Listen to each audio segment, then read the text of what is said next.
এখানে কাকারা ধান কাটার কাজ করছেন আর খোলা মাঠে বসে খাবার খাচ্ছেন। আসসালামু আলাইকুম কাকা। ওয়ালাইকুম আসসালাম। খাবার খাচ্ছেন নাকি? খাবার খাইছে। কি কাজ করলেন? ধান কাটলেন নাকি? কি ধান কি ধান কাটলেন? 28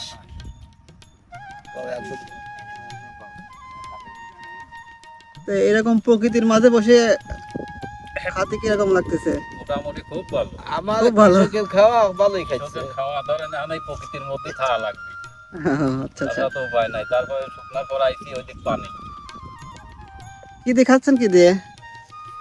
আমরা খাতেছি। এই যে মাছ আছে, আপনার ওই যে কি আলু আছে, বেগুন আছে, করলা আছে, আপনার আইটেম আছে 3 রকমের। 3 রকম আইটেম। হ্যাঁ